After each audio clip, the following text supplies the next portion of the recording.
Good morning छात्र छात्रीসকল। আজি আমি দশম শ্ৰেণীৰ সমাজ বিজ্ঞানৰ তৃতীয় খণ্ড ৰাজনীতি আৰু অৰ্থনৈতিক বিজ্ঞানৰ প্ৰথম অধ্যায় মুদ্ৰা আৰু বেংক ব্যৱস্থা বিষয়ে বিশদভাৱে আলোচনা কৰিম। আজিৰ এই ভিডিঅ'টোত আমি অকল বিনিময় প্ৰথা আৰু ইয়াৰ অসুবিধাসমূহ কি আছিল ইয়াৰ বিষয়ে বিশদভাৱে আলোচনা কৰিম। এতিয়া তোমালোকে নিশ্চয় মুদ্ৰা আৰু বেংকৰ বিষয়ে জানিছা। আমি সবে মুদ্ৰা আৰু বেংকৰ লগত ওতঃপ্ৰোতভাৱে জড়িত হৈ আছো। অতীতত মুদ্ৰা নাছিল, মানুহে কিদৰে লেনা দেনা কৰিছিল? অতীতত মানুহে লেনা দেনা কৰিবৰ কাৰণে বিনিময় প্ৰথা ব্যৱহাৰ কৰিছিল। এতিয়া বিনিময় প্ৰথা কি? সামগ্ৰীৰ বিপৰীতে সামগ্ৰীৰ প্ৰত্যক্ষ বিনিময় হ'ল বিনিময় প্ৰথা। মানে কোনো এটা সামগ্ৰী লৈ কিনে আমি বেলেগ এটা সামগ্ৰী দিয়াটোৱে হ'ল বিনিময় প্ৰথা। আমি জানো যে কোনো ব্যক্তিয়ে বা কোনো দেশে আত্মনিৰ্ভৰশীল নহয়। আটাইবোৰে লাগতিয়াল সামগ্ৰী কোনেও নিজে উৎপাদন কৰি ল'ব নোৱাৰে। আমি এই বস্তু গোটেইখিনি জানো। আত্মনিৰ্ভৰশীলতাৰ অভাৱে পৰস্পৰ নিৰ্ভৰশীলতাৰ কাৰণ।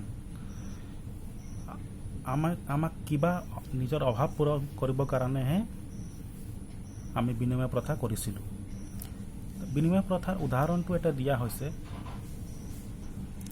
ইয়াৰ উদাহৰণ এটা দিয়া আছে। ধৰি লোৱা এটা ক ব্যক্তি আছে আৰু এটা ব্যক্তি আছে খ।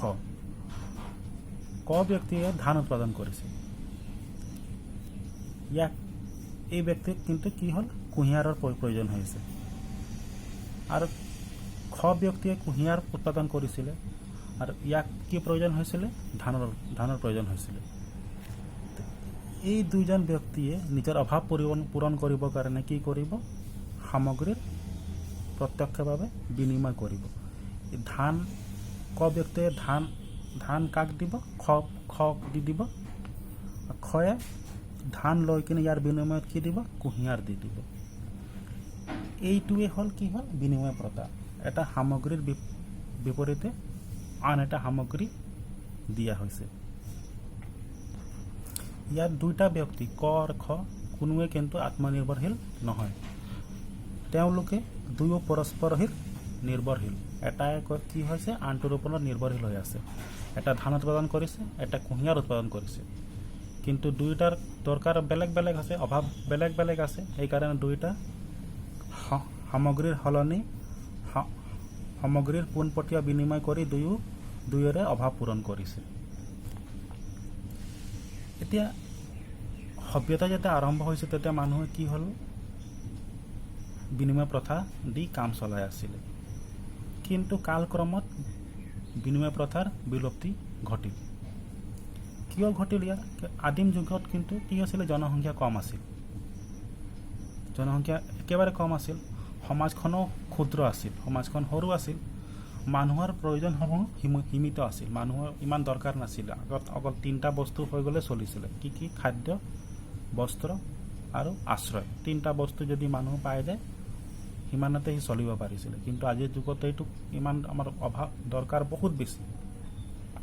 আৰু সেই আদিম যুগত উৎপাদিত সামগ্ৰীৰ সংখ্যাও আৰু পৰিমাণো কম আছিল। বহুত কম বস্তু উৎপাদন হৈছিল।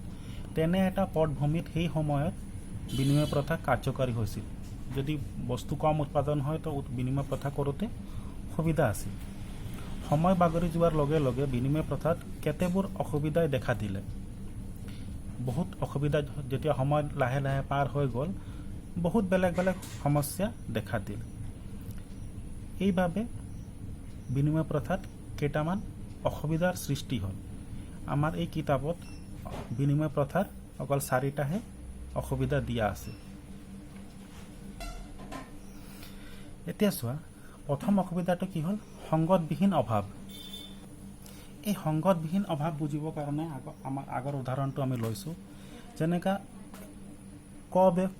এটা ব্যক্তিয়ে ধান উৎপাদন কৰিছিলে। ইয়াক কি প্ৰয়োজন হৈছিলে? কুঁহিয়াৰৰ প্ৰয়োজন হৈছিলে। ইয়াক কি কৰিব ধান দি দিব, এইটো ব্যক্তিক ধান দিব। কিন্তু এই কুঁহিয়াৰ যিজনে উৎপাদন কৰিছিলে এইটো ব্যক্তিক কিন্তু ধান নালাগে, তেনে অৱস্থাত কিন্তু ইয়াত বিনিময় নহ'ব। আকৌ এই কুঁহিয়াৰ উৎপাদন কৰা মানুহজনক মাছৰ প্ৰয়োজন হৈছে, কিন্তু মাছ উৎপাদন কৰা মানুহজনক আকৌ সৰিয়হৰ দৰকাৰ। তেতিয়া এই ক্ষেত্ৰত কি হ'ব, বিনিময় নহ'ব। এইটো হ'ল এটা বহুত ডাঙৰ এটা অসুবিধা বিনিময় প্ৰথা। ইয়াত কি আছে, সংগতবিহীন অভাৱ। মানুহৰ যিজন দৰকাৰ হৈছে সেই দৰকাৰ থকা বস্তুটো বিচাৰি পোৱা বহুত টান। তেনে অৱস্থাত দৰকাৰ হোৱা বস্তু বিচাৰি বিনিময় কৰা বহুত কঠিন হৈ পৰে। এইটোৰ অসুবিধাই মুদ্ৰাই কিন্তু দূৰ কৰিলে।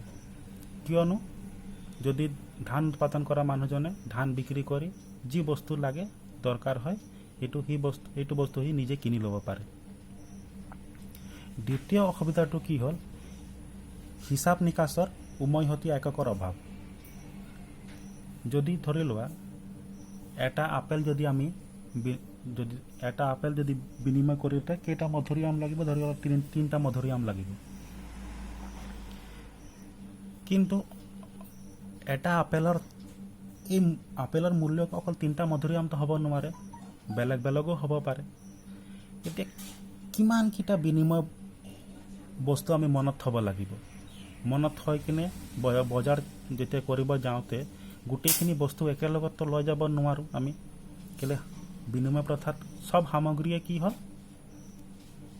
এটা হিচাপত একক হৈ গ'ল, এইটো মূল্য হৈ গ'ল। চব সামগ্ৰীয়ে কি আছে, মূল্য আছে। যদি বজাৰ যাওঁতে আমি গোটেইখিনি বস্তু আমি একেলগত লৈ যাব নোৱাৰোঁ। তৃতীয়টো কি হ'ল, বিভাজনীয়তাৰ অসুবিধা। বিভাজনৰ অসুবিধা কি আছে মানে, ধৰি লোৱা এটা মানুহক চাউলৰ দৰকাৰ আৰু এটা মানুহৰ ওচৰত হাতী এটা আছে। এতিয়া হাতী থকা মানুহজনক কি লাগে, চাউল লাগে, 1 কেজি চাউল লাগে। কিন্তু 1 কেজি চাউলৰ বিপৰীতে ই গোটেই হাতীখনটো দিব নোৱাৰে, হাতীখনৰ এক অংশহে দিব লাগিব। এই হাতীখনৰ এক অংশটো সি দিব নোৱাৰে। কিন্তু মুদ্ৰা ক্ষেত্ৰতে এনে কোনো অসুবিধা নাই। যদিও আমাৰ ওচৰত 2000 টকা যদি এটা কাগজী নোট আছে, সেই নোটখন আমি ভাগ কৰিব পাৰোঁ, কিন্তু বিনিময় প্ৰথাত আমি ভাগ কৰিব নোৱাৰোঁ। এইটো এটা ডাঙৰ অসুবিধা আছিল বিনিময় প্ৰথাৰ। চতুৰ্থখন কি আছে, মূল্য ভাণ্ডাৰৰ অভাৱ। মূল্য বুলিলে কি হ'ল, সামগ্ৰীৰ মূল্য বুজিব লাগিব। এতিয়া আমি সামগ্ৰীখিনি কিন্তু বেছিদিন সাঁচি থ'ব নোৱাৰোঁ। যেনেকৈ মাছ হ'ল, গাখীৰ হ'ল, কণী ইত্যাদি, এইটো বেছিদিন আমি সাঁচি থ'ব নোৱাৰোঁ। এইটো বেয়া হৈ যাব, এটা সময়ত বেয়া হৈ যাব। যদি আমাৰ আজি দৰকাৰ আছে, আজিয়ে ল'ব লাগিব। যদি ভাবোঁ আমি এসপ্তাহ পাছত যদি দৰকাৰ হয়, এই মূল্যখিনিলে আমি আকৌ বজাৰ কৰিব নোৱাৰোঁ। কিন্তু মুদ্ৰাই কিন্তু এই বস্তু আমাক এই অসুবিধা দূৰ কৰিলে। কিয়নো মুদ্ৰা আমি সাঁচি থ'ব পাৰোঁ। 10 দিন হওক, 1 বছৰে হওক, আমি যদি নিজে সাঁচিব নোৱাৰোঁ, বেংকতো গৈ কিনে সাঁচি থৈ দিব পাৰোঁ। এই 4টা হ'ল বিনিময় প্ৰথাৰ অসুবিধাসমূহ। নিশ্চয় তোমালোকে বুজি পাইছা। কিছু যদি অসুবিধা থাকিলে তোমালোকে মোক নেক্সট ক্লাছত আকৌ সুধি ল'ব পাৰিবা। Thank U.